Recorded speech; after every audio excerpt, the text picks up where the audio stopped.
Добар ден, почитувана публико, и добре дојдовте во ова најново издание на видео подкастот Гласот на Слободна Македонија. Јас сум вашиот домаќин Душан Петровски, со мојот секогаш верен соговорник Јордан Петровски. Добар ден и среќна ви нова година. Добар ден и од мене. Да имаме убава година. Да. Еве, 18 јануари е прво издание на видео подкастот за оваа година. Направивме на подолга пауза од крајот на ноември до сега. Меѓутоа не бевме сосема неактивни во овој период. Една од причините зошто не бевме активни со подкастот беше што направивме малку повеќе текстови во однос на илустрацијата. Сега тоа ќе биде и тема на нашиот денешен подкаст. Во изминативе неколку седмици владата на Заев и неговите поддржувачи, оние кои што го донесоа на власт преку организирање на пучот, на протестите од 2015 па се од 2017, конечно сега доаѓа време за тие да си го наплатат цехот за што му помагаа на Заев, и сега она што им беше главната болка на тие луѓе, на Милчин и на неговата дружина, доаѓаме до предлог закон за поништување на лустрацијата и сите постапки и сите производи кои што произлегува од неа. Па тоа е по тој повод дружината, односно армијата на Милчин, која што тој финансираше колку речи 20 и кусур години во својство на главен човек на фондацијата Отворено општество во Македонија. Таа армија сега се распрска на сите страни, пишуваат текстови како лустрацијата која што се спроведе од страна на власта на Груевски била лов на вештерки, инквизиција, дека било најголемо, најфлагрантно прекршување на законите, на човековите права, на не знам што, и дека мора единствен лек за сето тоа е бришење на сите последици, на сите постапки од лустрацијата. На нашиот сајт macedonianinformationcenter.org можете да најдете серија на текстови, малку подлабоки проучувања на проблематиката, особено на соработниците, на соработничкиот статус, однос на Владе Милчин, меѓутоа и на некои други вмешани во сиот овој процес. И повторно ги даваме и ја афирмираме потребата од лустрација, зошто тој процес е толку неопходен за Македонија. Дали имаш нешто да додадеш во овој вовед? Јас би додал дека овие случувања, откако е поднесен законот, предлог законот, не подсетуваат на 1990 и 1991 година. Во која смисла? Па, она лошата смисла. Кога комунистите по секоја цена се обидуваат да докажат дека лустрација во Македонија не е потребна. За несреќа сега на таа оркестрирана во тоа време само на комунистите приказна дека не треба лустрација, сега се придружува и ВМРО ДПМНЕ. Да, ако може малку микрофонот да го доближиш до тебе. И тука е сега големиот проблем. Проблем кој укажува дека УДБА за овие 30 години самостојност наводна на Македонија успеал да створи комплетно нова соработничка мрежа. Да. И да инфилтрира во сите пори на општеството. Особено во партијата која требаше да биде носител на раскартување со стариот систем и демократизирање на Македонија. И се случува истото, јас тоа го зборам. Да. Она што било пред 90-та, да, и после 90-та. И 91-та па навак. Успеа УДБА да наметне преку своите соработници, да ја наметне таа иста приказна. Дека се што се прави во Македонија е демократско сега, да, после 91-та. Да. И дека нема, иако имаме флагрантни кршења на злоупотреба на службата. Да. Ќе ги покажеме после во тек на емисија. Така да, јас сам споменав повеќе од причина, што сакам да им кажам на нашиве гледачи, она што ние го гледаме, ако гледаме бидејќи сме најдлабоко навлезени во оваа проблематика. Мислам, ние единствено говориме јавно и без бариери до каде е и што се случува. Да, па и со исклучок на Томе Аџиев кој ќе биде дел од дискусијата што ќе ја водиме. Со исклучок на Томе Аџиев и можеби уште еден или двајца, никој во излагањата, па и оние кои што се за лустрација паушално, никој не се користи со доказите, со архивските материјали, со она што можеме директно да го кажеме, да го видиме на најпластичен начин, да ги видиме тие прекршувања, сите зборуваат за некакви си, како што велам, некои си недефинирани неправди, на некакви си за нешто што се случувало, па ама не знаеме што е, никој не го дефинира тоа, никој не вика, еве каде е прекршувањето, еве што се работело. Па тука е проблемот. Сите, видејќи грото, да не сакам да генерализираш. Да, но скоро сите кои настапуваат на овие дебати манипулираат. Скоро никој не оди да ја каже вистината на дебатата и да се бори за вистината. А тука се наметнува сега едно друго прашање. Зошто човек не би ја говорил вистината? Има две причини. Или има некој проблем, штракнате у главата, има психолошки проблем, па сака да манипулира и да лаже, или е соработник на службата. Да. Јас, ако не ја знам вистината, нема да одам на таква дебата и да дискутирам за нешто не го познавам. Значи, третата опција е низок коефициент на интелигенција, човек кој што кој што не е свесен за тоа колку не е интелигентен или колку не е. Па не би рекол дека овие луѓе што учествуваат на дебати веќе неинтелигентни. Да. Сепак тоа се луѓе кои не може да кажеш дека се глупави, неписмени, неинтелигентни, тоа се луѓе со одиме Значи, ќе одиме денеска, ќе разгледуваме дебатна емисија или форум на Отворено 24, тоа е од телевизија 24. Значи емисијата се вика Отворено 24, темата беше лустрација, крај на неправдите или нов историски преседан. Значи се надеваме дека оваа анализа која што ќе ја спроведеме во неколку продолженија, денеска не верувам дека сето ова што треба да се изрече ќе можеме да го изречеме во рок од 60 или 75 минути.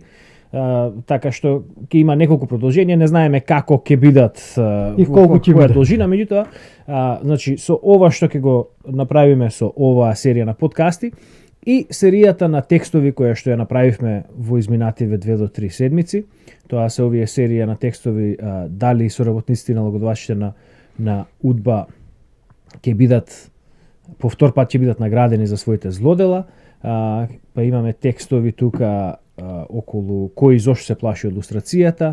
Значи, станува збор за скоро 10 текстови. Имаме тука некои постари текстови од поодамна.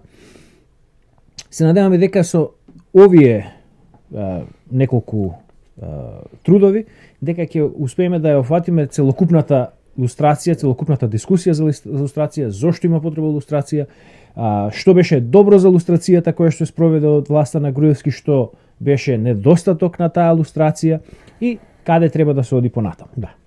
Да почнеме. Значи, емисијата во прашање е на телевизија 24, водителот е Чадиковски, Младен Чадиковски, гости се Владимир Милчин, Александар Диневски, поранешен и еднаш удбаш, секогаш удбаш, поранешен припадник официјално на службата за државна безбедност, Илија Димовски, пратеник од ВМРО ДПМН, некоја Ванчевска, некоја не ја знам, некоја наводна експертка. Не пратеничка од СДС.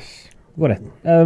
Жената не ми остави никаков печаток и значи тие се гостите во студио, од Битола се јавува по телеврска која што никогаш не е можна кога си во прашање ти, меѓутоа еве во случајот со гостинот, во последниот гостин Томе Аџиев, поранешен председател на поранешната комисија за лустрација, кој што е единствениот застапник кој што ја брани лустрацијата и процесот по кој што беше спроведен. Па да тргнеме. Ќе почнеме со дел од излагањето на Владе Милчин. Тој тука, значи прашањето е дали ова лустрација била правена, тоест дали предлог законот за поништување на лустрација ќе биде правен преседан. И еве што вели Владе Милчин. Што мислите вие? Еве што мислам. Правниот преседан беше направен тогаш кога неговата комисија го тераше тој лов на вештерки. Немам друг збор за тоа. Еве ви само еден доказ. Јас мислам дека и сите други немаа право на одбрана пред судовите кои одлучуваа за тоа. Ниту на управен суд, ниту на виш управен суд. Ке почнеме со ова. Значи, Милчин лустрацијата ја карактеризира како комисија, како лов на вештерки. И е вперен дека председател на комисијата е главниот актер. Да, еве го се чувствува и во неговиот во тонот на неговиот говор. Една работа која што не беше офатена тука, меѓутоа мислам дека ќе ја слушнеме во некои од другите исечоци од Милчин. Комисијата постојано ја ословува како суд. Да.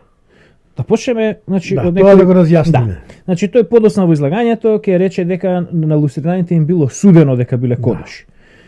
Да почнеме од тука. Дали беше комисијата суд и дали им беше судено на луѓе? Не. Комисијата работеше по исклучиво според законот кој го усвои собранието едногласно. Да. Сега, тој закон, што беше тој закон? Тој беше закон за определување на дополнителен услов за вршење на должност. Да. Немаше законот, самиот закон не и даваше на комисијата право за спроведување на одлуките. Комисијата требаше да утврди кои се соработниците.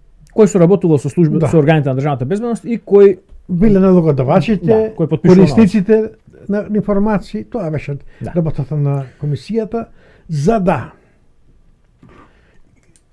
луѓето кои се кандидира или кои беа веќе на функции, им се попречи правото да повторно влезат во политика, во политичките обштествениот живот. На првите, после како беше формирана комисијата, беа председателските избори. Да. Учествуваа Фрчковски и Ѓорѓи Иванов и не знам уште кои други беа, но беа двајца од најголемите партии. И тогаш за прв пат се воведе дека но комисијата, бидејќи не им одговараше во тоа време на партиите, посебно на СДС, и комисијата не доби простор, не можеше да функционира.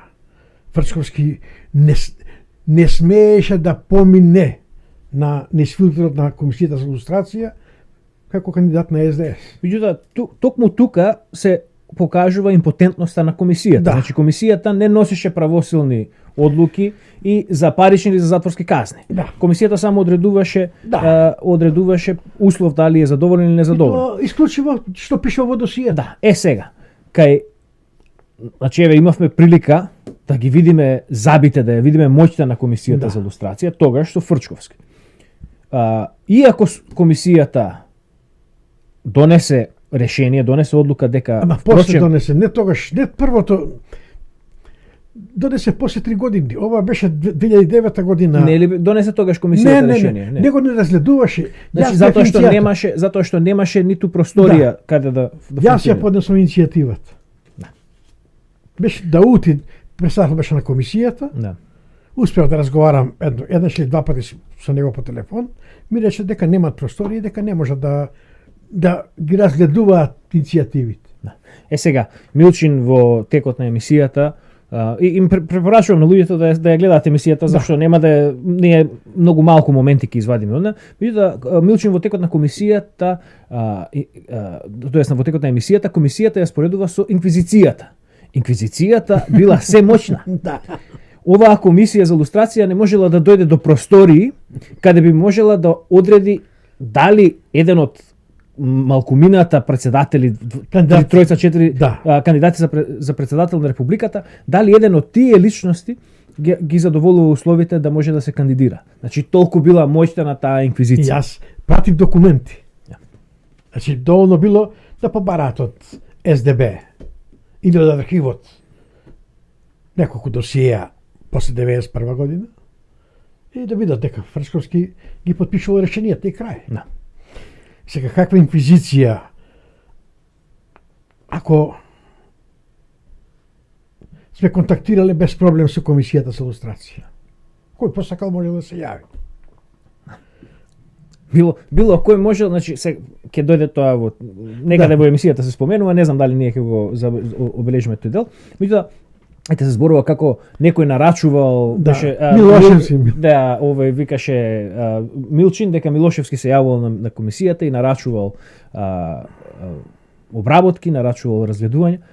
Па си можел и ти, можел и било кој, можел бездомник некој, кој може да дојде до говорница телефонска, тој може да се јавува и да нарачува. Јас испратив уште еднаш сум покренал 3 иницијативи. Да. 2 за Фрчковски и 1 за Јордан Мијалков. Да. Зошто не го споменува тоа? Да. Дека имало покрената иницијатива за Јордан Мијалков. Значи се нарачала лустрација и на И сега, значи, јас сум припадник на СДС или симпатизер човек на СДС, па ми порачале преку мене да покренам иницијатива за лустрација на Јордан Мијалков. Не. За мене беше битно да излезе вистината и да се казнат. Тоа што вие зборат не треба кажнување, да се казнат. Мора да се казнат, така ќе дојдеме до тоа. Одиме да понатака. Да, значи да го потцртаме ова, повторно бидејќи и Диневски и Милчин се држат за тоа дека лустрацијата била суд и дека им било судено на луѓе. Значи комисијата не носеше правосилни пресуди, не израчуваше парични казни, не израчуваше затворски казни. Значи комисијата апсолутно немаше никаква судска правосилна моќ. Значи не беше суд. Одиме понатаму. Комисијата носеше одлуки по образец. Да. Зошто? И сега, зошто? Затоа што делата кои биле вршени се работени исто така по образец. Си многу лесно мораше многу лесно да работиш по образец за дело кое е по образец. И сега најбитното, доказите кои што се користеа тука беа од државна институција. Да. Институцијата е една од најважните институции во државата, посебно во тој систем е најважната. Држава, ова е институција, служба чија што должност е да се занимава со безбедноста на државата. Значи, веродостојноста на тие документи не може да се става под прашање. Така. Значи, зборуваме за формални и униформирани злодела. Да. Затоа може комисија по пат на разгледување на тие образци да заклучи дали некој бил или не бил соработник. Што утврдуваше комисијата? Комисијата утврдуваше дали лице се појавувало како извор во досие на други лица и дали во нивното досие имало податоци кои укажувало дека лицето било ангажирано од страна на службата како нејзин соработник. Точно. Комисијата се ползувала со дефинициите, со речникот на службата. Така. И уште една работа која што утврдуваа беше дали луѓе ставале своји подписи на налози и решенија. Да. Значи, што имаше тука да се толкува и не знам што. Има подпис, Тоа е завршена работа. Да. Тоа е налогодавач. Нема подпис, не е налогодавач. Сега. Манипулацијата на овој Милчин. на Милчин е Многу длабока и многу. Да. Значи тој вика како доказ за неговото тврдење дека комисијата терала лов на вештерки, вика дека тој и другите лустрирани немале право на одбрана пред судовите, кои одлучувале за лустраторските постапки. Сега, тој, повторно како што викаме, тој манипулира. Значи, сега тој не зборува понатаму, како што чувме и на крајот, не зборува веќе за комисијата, туку зборува за управниот и вишиот управен суд. Ја да видиме сега што е тој управен суд, која е функцијата, како работи, со што се занимава тој управен суд? Тој се занимава дали се постапува според законот. Нема тука ништо друго. Дали се повредени законите. Па добро, секој суд работи. Ама ова е управен суд, не е граѓански суд. Сакаш да кажеш, судот се занимава со тоа дали процедурално биле задоволени постапките во законот. Да, окей. Значи, и во таа смисла и Томе Аџиев реплицираше на тоа дека исто како што обвинетите, впрочем, тука обвинет во овој случај, во случај на престапка, обвинетиот е лустрацијската комисија, не Милчин. Значи, исто како што подносителот на жалбата наводно нема право да се жали, односно да го оспорува, да учествува во дискусијата, исто така и овие кои што, значи, комисијата немала, исто еднакво право имале. И тие само поднесувале. Точно така. Сега. Прво, тој се буни околу транспарентност. Мисля, че не е. Ќе дојдеме и до тоа. Не е тука. Во другите, да не е. Значи, вака сега. Уште една точка во однос на оваа негова изјава, повторно околу тоа дека тој и другите немале право да се бранат. Значи, вака сега. Барем јас како што го разбирам, како што ја разбирам неговата поплака е дека едноставно дека суштински проблем со лустрацијата, бидејќи тој не е баш тој вика дека не е за поништување на лустрацијата, туку дека тоа е за нешто друго, ама не можеме да разбереме што е. Неговиот тоа е за нешто друго, да нема лустрација. Тоа е целата работа, само забиткано во многу шарени харти, па луѓето не може да дојдат до суштината. Да. Значи, доколку суштинскиот проблем, пошто тој вика тука комисијата терала лов на вештерки и луѓето немале право да се бранат. Значи, доколку суштински проблем е дека лустрираните немале право на одбрана. Зарем логичното решение тука не е наместо да го бришеме процесот на лустрација, да додадеме уште еден чекор. Така е. Сега да се отстрани застарување, сега не ми е баш јасно во каква смисла станува збор за какво застарување, меѓутоа да се укинат тие рокови за застарување на одлуките на комисијата, значи да може да се оспорува до недоглед работата на комисијата, меѓутоа да се отстранат и застарувањата на кривичните дела кои што биле произлезени од работата на службите. И нека се оди на судски постапки, па да видиме. Околу ова ќе зборуваме понатака, кој ќе дојде, затоа што има на друго место многу појасно ќе го кажеме. Само уште една работа тука во оваа смисла дека комисијата за лустрација била лов на вештерки и ова и она. Дека била голема неправда. Па да го земеме советот кој што Милчин, Трајановски, Најческа го дава на жртвите на УДБА, од прогоните на УДБА, зошто тие не поднесуваат кривични пријави против сите овие што се замешани со лустрацијата, налогодавачите, извршителите, како што ги викаат тие, зошто не поднесат кривични пријави против нив и Милчин го за злоупотреба на јавна должност. На службена должност. Може ли и тоа да го направи? Не го направија, бидејќи се плашат воопшто од судски процес, од граѓански судски процес. Значи, иако нека покрене Фршковски тужба. Колку луѓе ќе се јават како сведоци со документи, кај што потпишува како налогодавач за наше прислушкување. Неуставни. Одиме понатаму. Значи, тоа е нивниот суштински проблем е тоа. Па тоа е проблемот. Значи, одиме 506 со следниот. Тоа е едната од работите кои судот во Страсбург и го забележува на целиот процес, односно констатира веќе во неколку случаи, вклучително и мојот, дека се прекршени член 6 и 8 од Конвенцијата за човекови права. Некој ве обвинува, а потоа и ви суди, а вие немате право на збор. Повторно тешка манипулација. Повторно го употребува зборот некој ви суди, не суди. Да повториме повторно. Не суди Комисијата за лустрација. Милчин требал да реагира кога е носен законот. Кога Андов го пушти законот во процедура, во собрание и да бара дека комисијата може само да утврди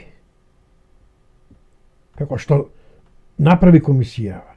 Ама следниот секор никогаш не го спомена Милчин. А тоа е судска постапка.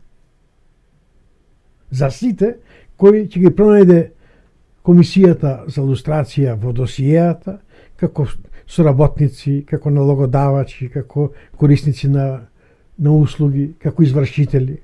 Тоа е проблемот. Сега малце ќе скокнеме на малку подоцна во едно излагањата на Милчин и пак ќе се вратиме тука. Права во Страсбург, тоа го оценува како кршење на човековите права. Судење во отсуство. Тоа личи на инквизиторска постапка или на одлучувањата на времето Чека се викала во времето на веднаш по Октомвриската револуција, потоа се вика НКВД, па потоа се вика КГБ, тие суделе во отсуство. Но уште една работа. Сега Милчин оди дури во револуционерна Русија за да најде пример каде што служба за државна безбедност работела инквизиторски. Ќе одиме првин со... Не, прво ќе малку ќе објасниме. Океј. Фрчко ќе го ставиме за малку. Ќе го ставиме за да им стане луѓето појасно за што зборуваме. Каде е разликата во тоа што го правела оваа комисија и што правел еден од лустрираните. После ќе прикажем. Океј. Одиме. Значи вака, сега да првин да ја опишеме, значи да ја разбиеме оваа лага, да ги појасниме работата. Да ја опишеме работата на комисијата, да ја опишеме комисијата и сето поврзано со неа, лустрацијата. Значи, комисијата за лустрација работеше согласно со транспарентно изгласан закон, кој беше донесен по долги, јавни дискусии, форуми, панели, имаше собраниски подкомисии, комисии, расправи пред целиот состав на собранието, имаше новинарски дебати, имаше текстови, колумни, беше колку 2 години, 3 години беше, ако не и повеќе. Па не знам, почна мислам 2007 Андов со иницијативата, 2009 донесе првиот закон донесе. Па имаше потоа уште еден. Значи имаше 3 или 4 години македонската јавност беше комплетно од 2007 до 2012. Последниот закон е 2005 години. Комплетно обседната со овој закон. Немаше кој не даде свое мислење. Значи апсолутно немаше никаква тајност дека се носи ваков закон и дека ќе дојде до. Значи потоа имаше, како што рековме, јавни дебати, форуми, тркалезни маси. Па имаше резолуции на Советот на Европа и имавме примери од други источно европски земји како патокас. Тука е сега проблемот. Единствени кој се залагавме, кој се залага за лустрација според резолуциите на Советот на Европа 1096 и 1481, бевме само ние. И мислам дека докторот по право Маријан Попешки. Единствено тие луѓе, ние како Комитет за демократизација, тој како правник, бевме единствени кои укажувавме дека овој процес, ако продолжи вака, ќе направи пак проблем. И сега, како може да биде ваква една постапка? Сега имаме уште работи да направиме. Имаме уште работи. Збориме само за донесувањето на законот. Работата на комисијата е посебна приказна. Уште одиме за важна. Значи сега, следно, законот беше избран од целиот состав на собранието. Беше малте не едногласно. Потоа законот беше објавен во редовниот службен вестник на Република Македонија. Достапен до сите. И што е многу уште поважно, тоа е процедурата која што е согласна со уставот. Така е, точно тоа. Во процесот на лустрација, јавноста имаше прилика да доставува докази Да. за наводните соработнички дејности на лицата под истрага.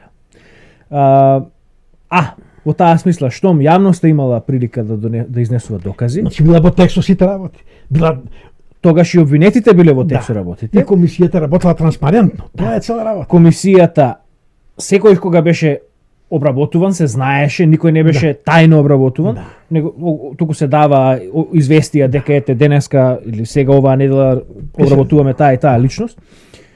Значи, штом јавноста имала прилика да поднесува докази, тогаш и овие кои што биле под расправа и тие имале прилика да поднесуваат. На проверка кај комисијата имале право да поднесат дека тоа не е точно, да го оспорат.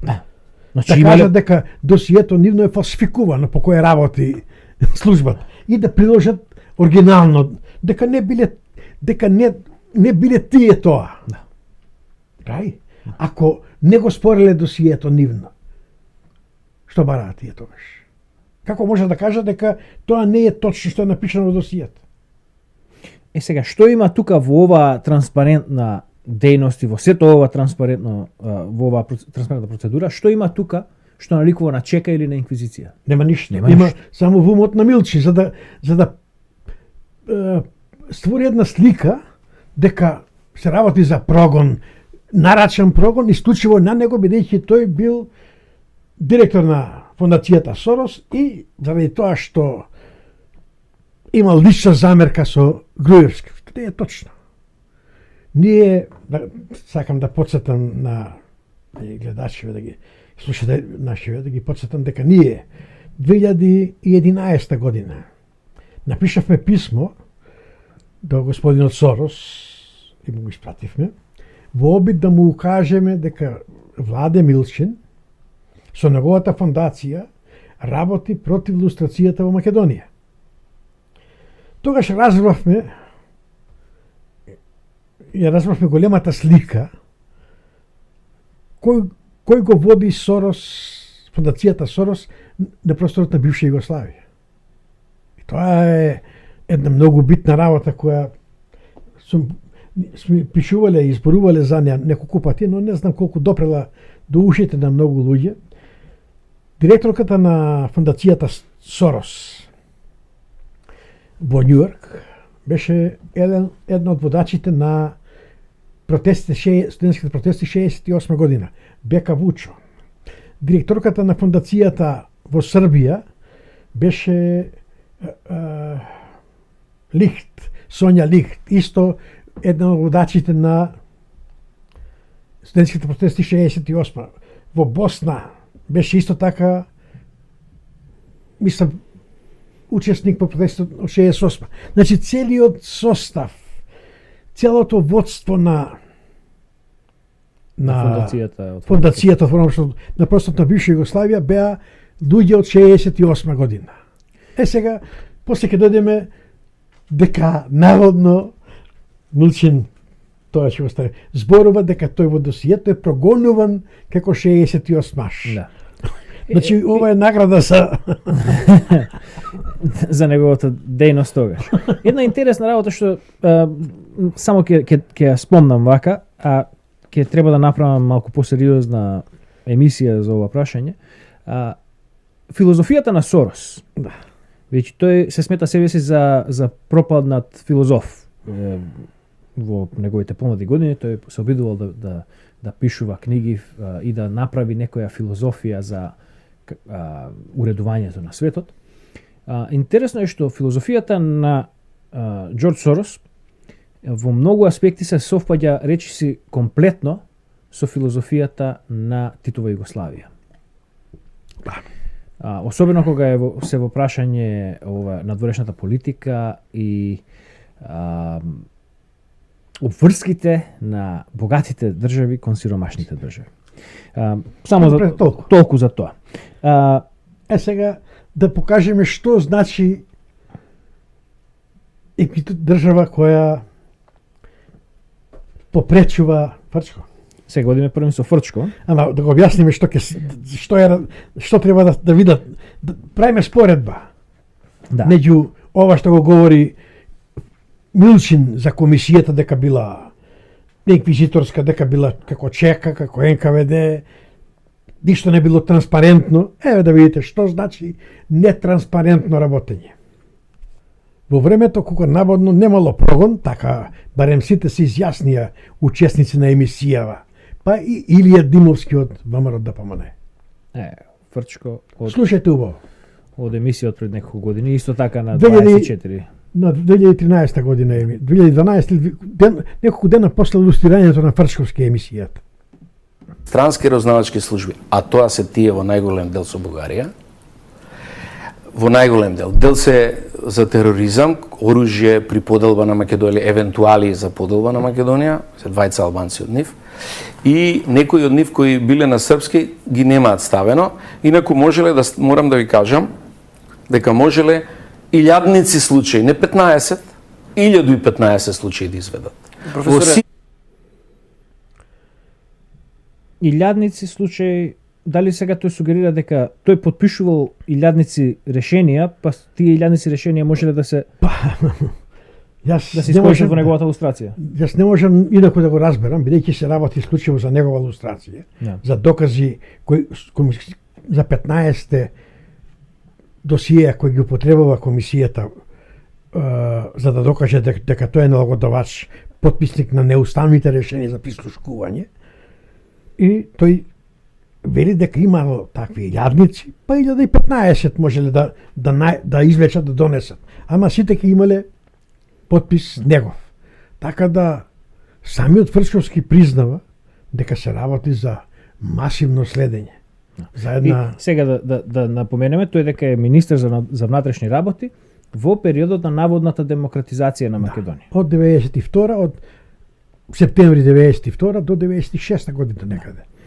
Што продолжува, значи сега новинарот ќе му постави едно многу битно прашање и тука ќе се Фрчковски ќе го издаде менталитетот, менталниот склоп на органите на државната безбедност, кои што Милчин ги брани дека биле дека работеле исправно за потребите на Не владите. само Милчин ги брани Илија Димовски. Илија Димовски, да. прашањето е зошто ниту еден од тие случаи за кои говорите не е процесуиран. Сепак во демократска држава вие сте еден од уставотворците на Македонија. Во демократска држава судот е тој што кажува дали некој работел против државата или не. Зошто ниту еден не собравте докази за ниту еден од овие случаи? Не Се некои од нив, остава сомнеш дека сте ги преслушувале само не за... некои од нив се процесирани, меѓутоа Нема, јас не знам за случај на процесуирање и да имало судска постапка. Значи некој што бил гонет од службата, Да. тоест исследуван од службата за Да. државна безбедност, кој што бил откриен, со биле потврдени податоците и сознанијата и бил предаден на јавното обвинителство. Таков случај нема. Еве, јас сум тој што работел на рушење на уставен поредок, на насилно рушење на уставен поредок. службата на државна безбедност работи за сузбивање или спречување на можноста од атак на државата. Не секогаш не завршува секогаш со судски процес тоа. Во нашата демократска држава, кој е тој што одредува дали некој работел против државата, дали некој ги кршел законите? Само судот. И тоа со правосилна пресуда. Не во првостепена или во второстепена. Со правосилна пресуда. Значи сега тој се ползува со еден збор кој што е дефинитивно речникот на на службата, Да. сузбивање. Тој може да сузбие ако влегло во оружена група и во престрелка загинат сите тие кои влегле. Тоа е сузбивање кое може да го направи службата за безбедност.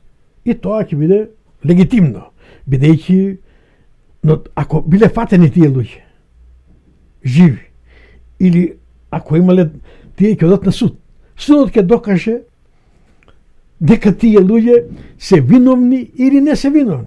Не може Фрчковски и инспекторите таму да докажуваат нечија вина. Ама сега службата за државна безбедност бидејќи се држи по слоганот дека перото е посилно од мечот, таа не се користи со оружје.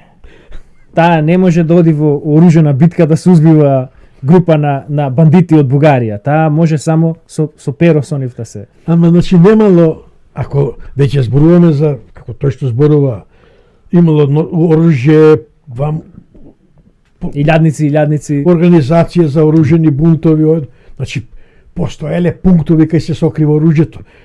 Сигурно секоја полиција, секоја безбедносна служба ќе оди да ги открие тие каде се чува оружјето, каде се подготвува.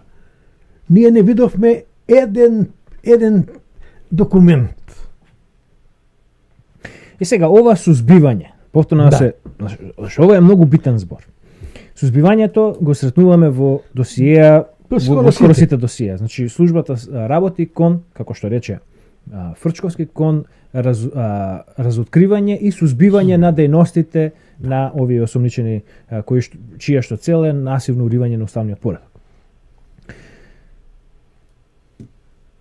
Тоа сузбивање, барем јас така го сметам, сузбивањето е впрочем носењето на таен суд. Бидејќи во речникот на службата тие одредуваат понатамошен однос на предметот на обработка. Да. Значи, повторно, тоа на мене ми личи на таен суд. Дали ќе биде, да, тука си прав, дали ќе биде уште ПО Да. или ПО, или ќе биде дерегистрација и тоа е тој суд. И во самиот, да кажеме, и во самата претходна обработка, дали на некој треба да му се дали треба да се применат репресивни мерки кон некој или треба да се применат мерки на додворување, да кажеме, дали да му се понуди работно место или нешто, значи пред да се промени неговиот формален статус, значи едноставно како ќе постапуваме, тоа се зборовите на службата, како ќе постапуваме кон него во предстојниот период. Да. Значи, дали ќе го сметаме за непријател, дали ќе го сметаме за неутрален, дали ќе го сметаме за пријател. Меѓутоа, тоа е едноставно носење какви мерки ќе применуваме кон него. Тоа е тоа. Дали ќе одиме со уште прислушкување, со поголеми исследувања, дали ќе направиме нов план, или ќе даваме уцени нови. Значи, дали ќе одиме со морковот или со стапот. Меѓутоа, тоа е суд. Тоа е носење на суд, ќе одредиме како некој човек ќе живее во понатамошниот период. Значи, одиме уште малку со Фрчковски, за повторно да видиме колку транспарентно работеле овие служби. Некогаш се борите против таа пенетрација на странска служба. Да речеме, тие имаат во вториот документ, ако сте внимателни, објавено инкриминирачко сметаат тие за нас, за мене, е дека бил ВМРО СМД на Каракачанов предмет на обсервација на ДВК. Замислете се. Они сметаат дека ВМРО СМД бугарската, која работи на присоединување на Македонија кон Бугарија, значи целосно менување на уставниот поредок на Република Македонија, и лицата кои биле на контакт со неа, инструирани од неа, например, еден вујко на еден пратеник, сопруг на една пратеничка која беше многу активна одека во лустрацијата, и цела серија од тие од 1 до 3-4 што се лицата, на инструкции одат тамо, па се враќаат назад, подат тамо, па се враќаат. Они сметаат да инкриминирачки за ДВК што го покривала седиштето на СМД во Софија. Повторно тешка манипулација.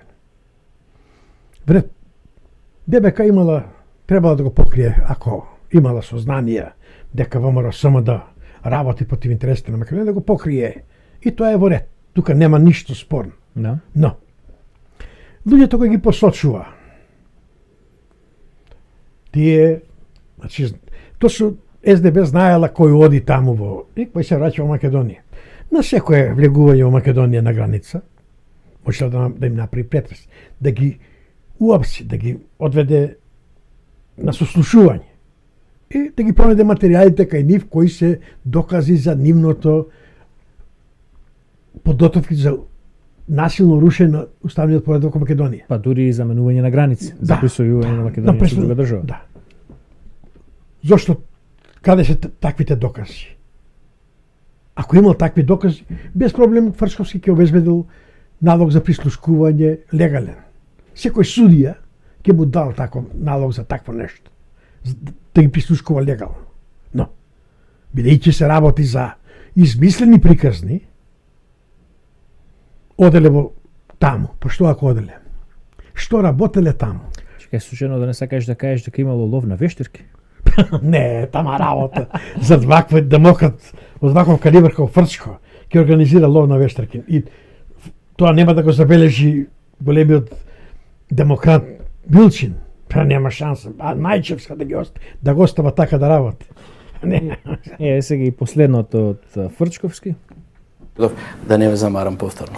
Дали покрај овие за кои тврдите дека имало основано сомневање дека работат за странски служби против уставниот поредок, дали во процесот сепак имаше некои невини жртви? Која е вашето мислење?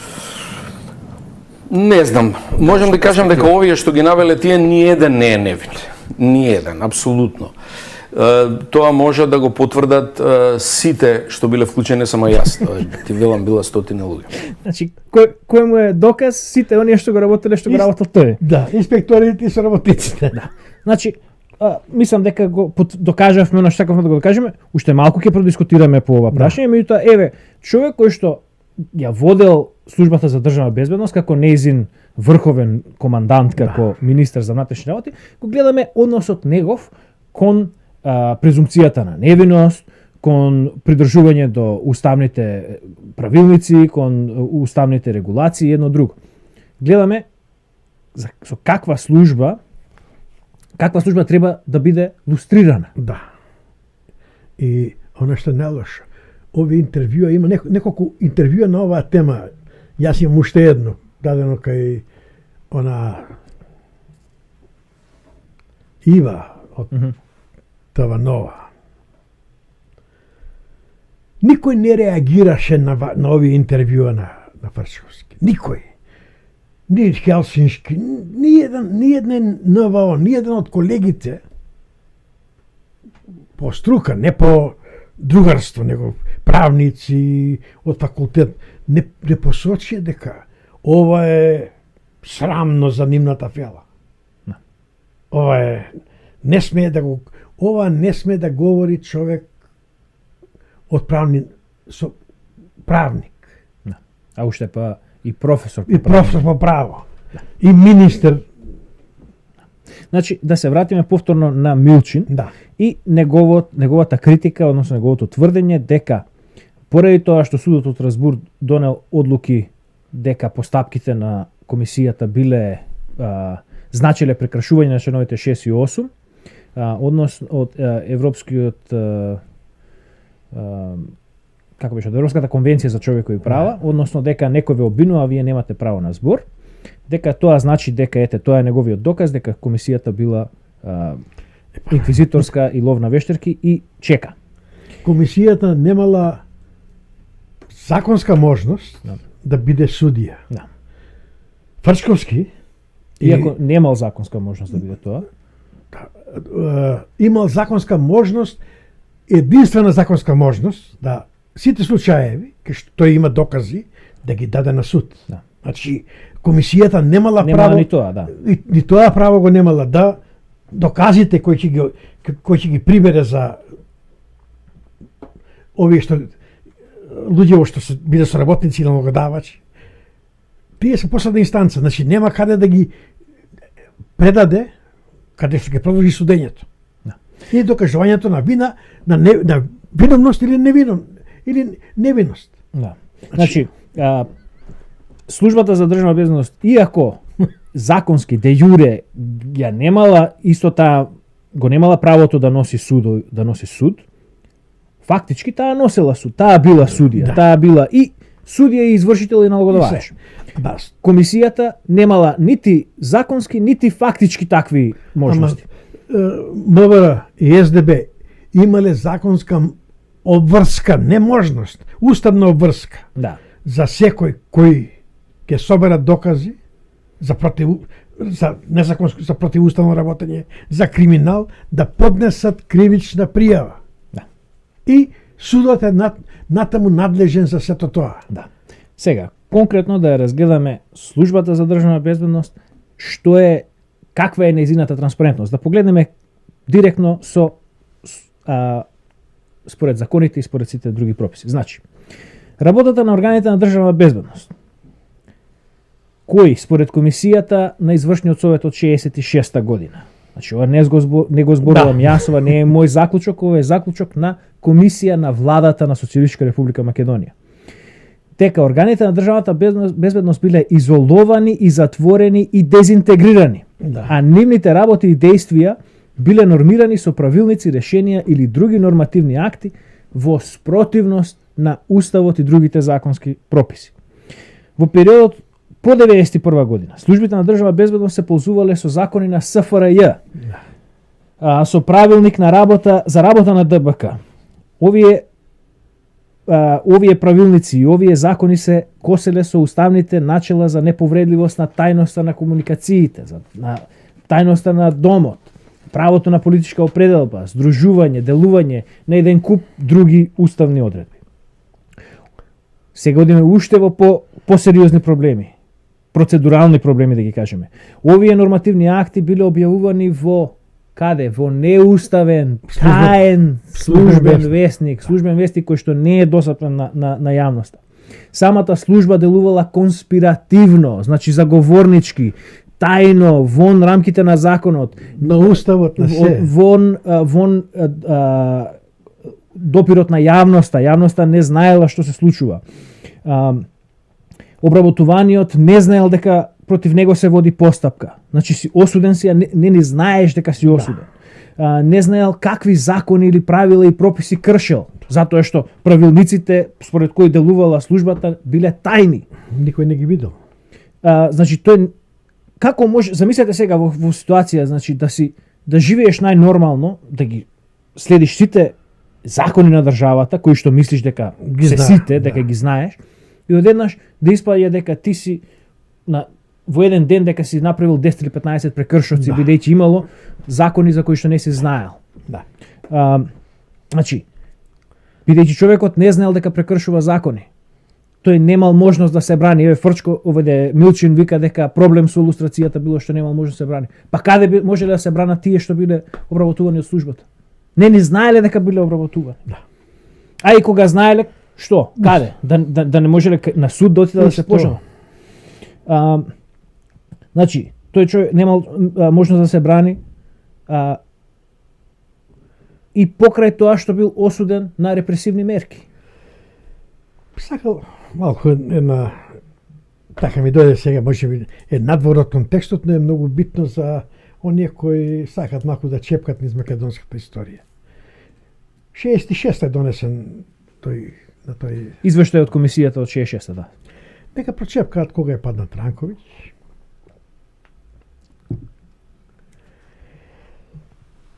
И тоа се моменти кога македонскиот политички врв чувствува дека постои шанса да се оттргне од канџите на Црна рука и на големосрпските аспирации во Македонија. И затоа јасно кажува како работи, што работи службата. Да. Значи, сега, да. Уште малку, уште 2-3. Да. Многу битно е за да успее во Македонија расчистувањето, да направиме вистинска илустрација, треба да знаеме како завршиле тие луѓе кои во тоа време беа пензионирани и одстранети од СДБ, од одстранети од полицијата, како заврши како пензионери, што работеле додека биле живи, дел од нив уште се живи, и што се нивните деца. Каде се нивните деца? Да, тоа многу ќе помогне во однос на илустрацијата и нема на потребата на илустрација, да. Одиме понатака. Да. Се судувам малку оддалечив, но мислам дека значи како што рековме, обработуваниот не знаел дека бил оптужен, од тука немал прилика да се брани, да поднесува жалби, преставки, немал прилика да оди никаде.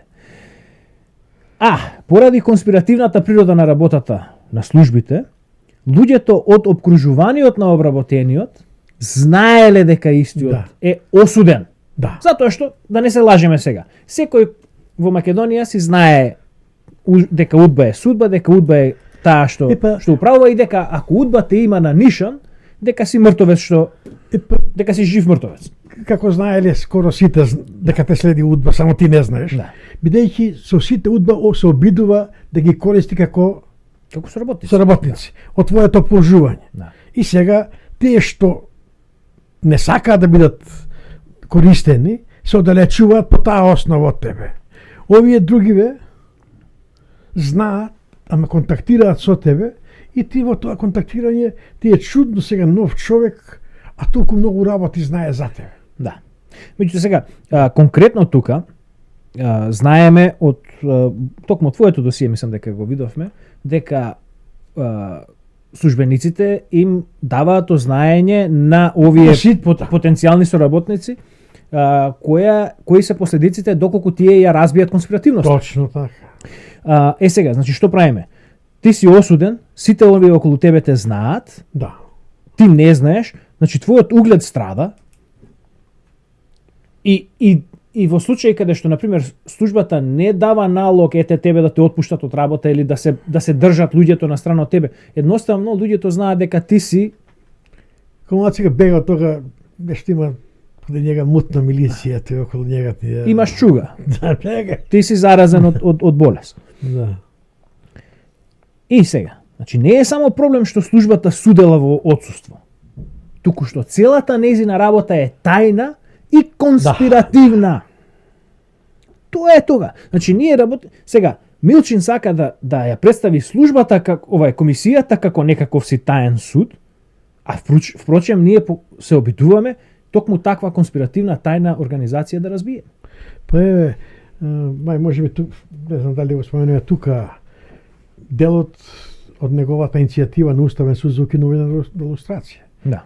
Тој го оправдува Работењето на службите. на службата со неуставно прислушкување, вели да, тие прислушкувања биле за потреби на владите и треба и тие се покриени со закони и уредби. Не.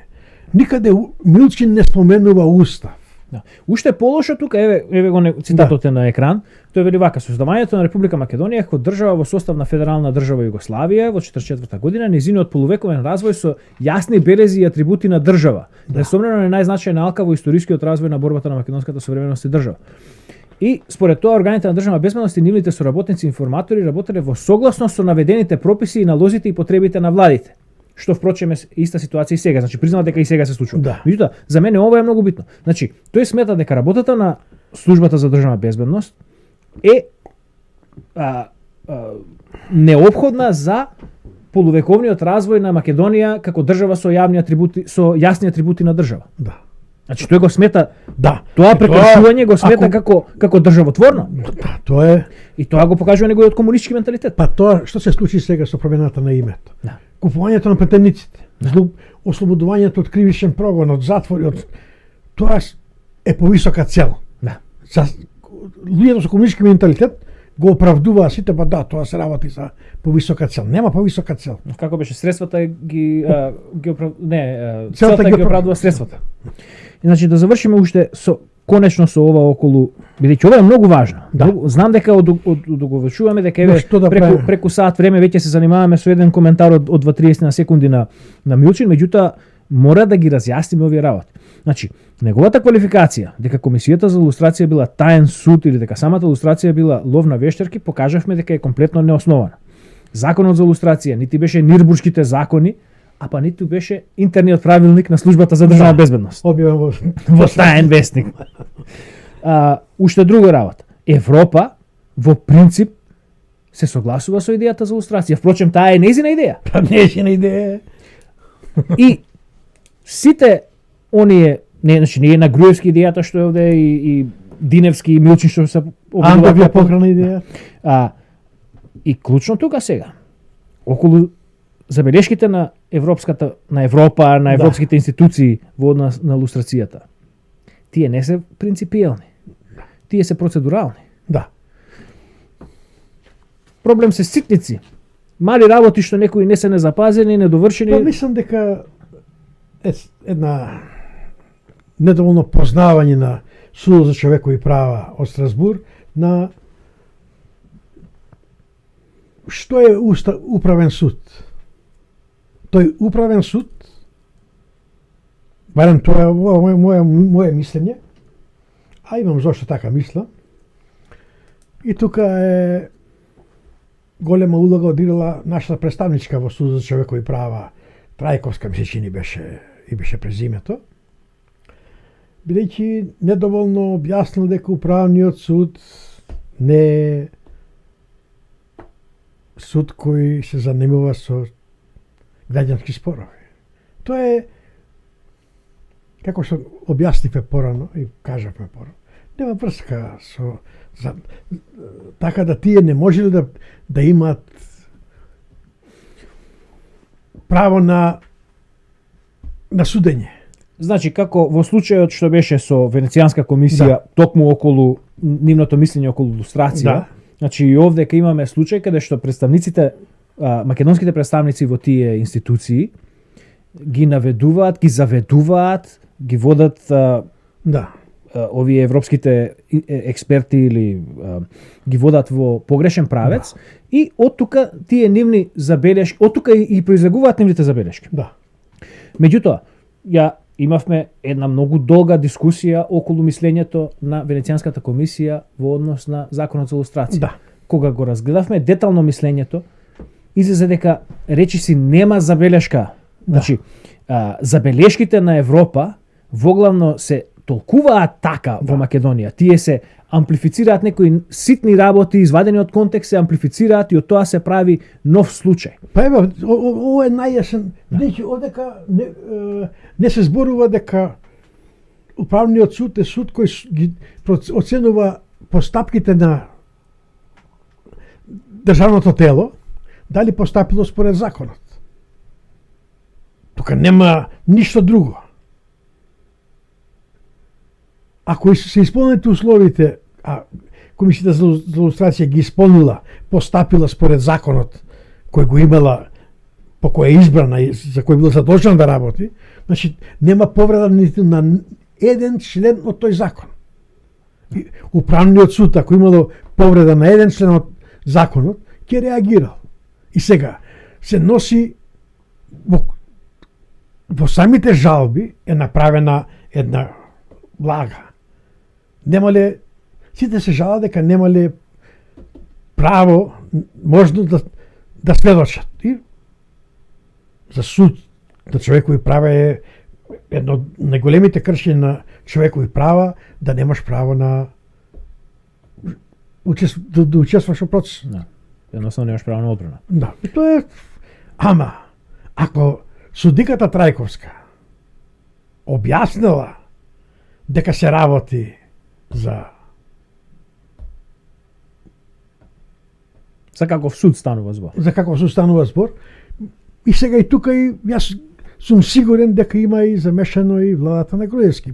Прсти да не го обжали, да не го објасни, бидејќи случајот со Венецијанската комисија. Тие после нашите реакции и контакти со Венецијанска комисија, можеше владата на Груевски да поднесе официјално барање до Венецијанска комисија со доказите кои ги сокри Уставниот суд и да добијат чисто и јасно мислење на Венецијанска комисија дека она што ни го кажа на нас, дека лустрацијата мора да се спроведе и после 91 година. Крај. Значи, комисијата не беше инквизиција, ниту пак беше орган кој беше способен да става луѓе под репресивни мерки и шиканирање. Ништо. Меѓутоа, службата за државна безбедност која што ја бранат сите овие тука, ги имаше тие способности. Значи, да заокружиме. Комисијата за лустрација беше една проста комисија за проверка на факти кои што беа утврдувани исклучиво преку разгледување на документи и архивска граѓа од државна институција. Така, крај. Таа немаше моќ да ги извршува своите решенија, ниту, тоест, лустрираните да ги лишува од нивните државни работни места. На крај, кој од тие лустрирани изгуби работно место? Никој. Значи, лустрацијата беше комплетно импотентна и тоа е суштинскиот проблем со лустрацијата. А сите други работи, како што разгледавме, таа била и многу потребна, а и сосема легитимна и сосема транспарентна. Благодарејќи на комисијата и на дел од членовете кои беа во комисијата, ова е мое мислење, ама подкрепено со сериозни докази, неочекувано за власта. Ако мислам на власта, мислам и на двете партии комплетно, бидејќи таму и таму има кодоши, и налогодавачи, и користите, не очекува дека комисијата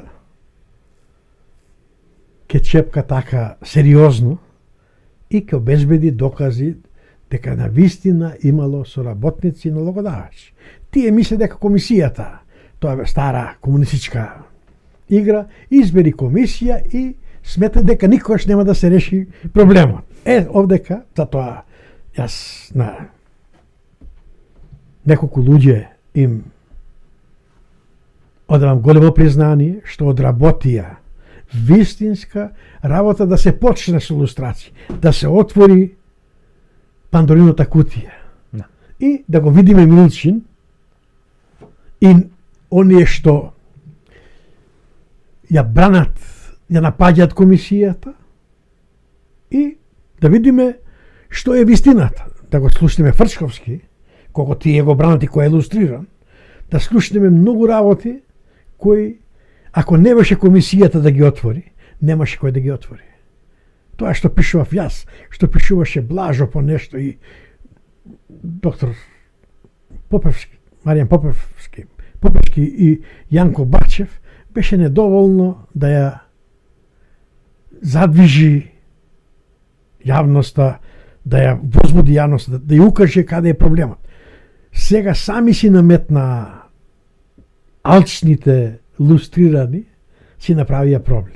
Да, во нивната потрага по оштета, по уште гага пари од државниот буџет, е полека, но сигурно се повеќе и повеќе провоцираат контрареакција кон нив, а таа контрареакција е ова. Да одиме во доказите да видиме што велат материјалните докази. Точно така. Бидејќи мислам дека ете веќе преку час и кусур работиме на оваа тема. Допрва почнуваме. Ова се само првите два исечоци на кои што ќе работиме, а досега имаме извадено уште вкупно имаме 12, меѓутоа тоа е само за првите 25 минути од емисијата, така што ќе има уште многу продолженија. Веројатно нема секоја изјава да биде толку детално дискутирана, бидејќи веќе сега воспоставивме некои од големите темелни постулати. Па затоа ќе ви се заблагодарам за вниманието за денеска. Ние ќе продолжуваме со другите продолженија и останете со нас да ја разгледаме целата оваа работа, да видиме која е потребата од лустрација и кој треба да биде резултатот од неа и што тој резултат треба да донесе за Македонија, за македонскиот народ. Да. И идат избори и треба да пред избори да ги знаеме сите работи со колку имаме работа. Да. За денеска толку, ви благодариме на вниманието. Се надеваме дека ќе останете со нас во нашата борба да ја разоткриеме и расшириме вистината за Македонија, бидејќи само вистината е она што ќе не ослободи. До следниот пат, до гледање. До гледање.